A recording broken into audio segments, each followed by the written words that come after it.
Okay, let's dive right into this explainer. What happens when you suddenly discover that you are the son of your own worst nightmare? I mean, it's a question that completely shatters everything you thought you knew about yourself. Just imagine for a second thinking you're just an ordinary kid struggling to get by, only to find out your very existence is a literal cosmic level threat. That is the terrifying, mind-bending reality thrust upon our protagonist, Zan. We're cracking open the Dreamweaver Codex today. We're going to step directly into the pages of Zan's own journal to explore the fascinating lore, the incredibly intense internal conflicts, and the hidden mechanics of a universe where your dreams and yet your absolute deepest fears are chillingly real. Get ready, because this is honestly a masterclass in world building. Here's our roadmap for this explainer. First, Zan's diary and his awakening. Then, mapping the two dimensions. Next, a quick tutorial on the elemental stones.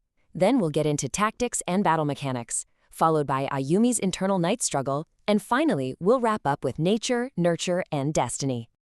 All right, Section 1, Zan's Diary, Warrior Awakens, a dark heritage and a devastating loss. To really understand Zan's awakening, we have to go back to the tragic end of his life in the slums with his adoptive father, Wanye. In his journal, literally right after this completely unprovoked tragedy, Zan writes this really pivotal raw entry. Quote, "If only I had power, I'd make the Dream Knights pay. I'll destroy all those who ever treated us like we were subhuman," end quote. You can just feel the raw rage there, right? This isn't just normal grief. This is the exact catalyst. The moment his dark inherited powers finally awaken, fueled entirely by the trauma of losing the only family he ever had. But, before the tragedy hit, Zan dealt with his intense isolation in a surprisingly funny way. He called them stick-a-mix. He would draw these ridiculous, over-the-top stick figure battles straight into his notebooks. As a totally penniless outcast at a really prestigious academy, this was essentially his ultimate coping mechanism. He was using his imagination to win the fights he couldn't actually fight in real life. But here's the wild part. These absurd little doodles were actually more than just a distraction. They became a very real tactical tool. Zan used his drawings of these crazy creatures to do the literal impossible. He made Ayumi Kurosawa, who was famously the coldest, most unsmiling girl in his entire class, actually burst out laughing. It was the very first bridge built between two totally isolated teenagers. Which brings us to Section 2, mapping the two dimensions, understanding the mirror gate. So think of this whole universe like a coin. On one side, you have our ordinary physical human realm. On the flip side is the dream world. But the dream world is actually split into two subrealms. You've got the realm of dreams, which is all about joy, and the realm of nightmares, where humans are forced to face their absolute worst fears. Now, these worlds are kept strictly separated by a massive cosmic barrier called the Eternal Mirror Gate. It basically ensures that our symbolic nightmares never, ever bleed into reality. Moving right along to Section 3, Tutorial, the elemental stones, the physical maintainers of the worlds. Okay, so the mirror gate doesn't just run on magic dust. It's powered by 7 elemental stones. Think of each stone as a piece of a cosmic immune system. Every stone symbolizes a specific virtue and physically seals away its opposite ancient evil. For example, fire seals cowardice, light seals lies, that sort of thing.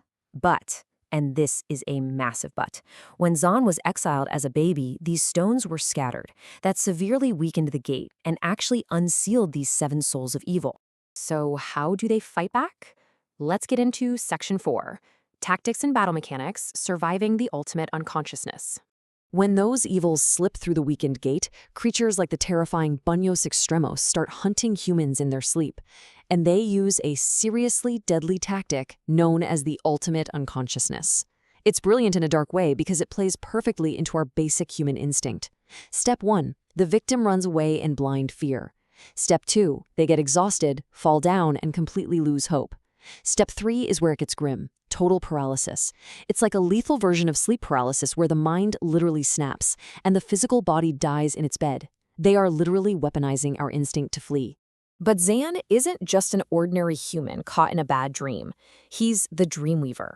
He is the taboo offspring of the Nightmare King and the Dream King's daughter. Because he's born of both ultimate light and absolute dark, he doesn't play by any of the established rules. He has this unprecedented power to merge dreams directly with physical reality. And obviously, that makes him the ultimate obsession of both kings. So knowing all that, how does Zan fight? Well, when Ayumi is cornered, Zan realizes that running away guarantees death. So he executes a massive tactical shift. Instead of fleeing, he runs towards his worst nightmare.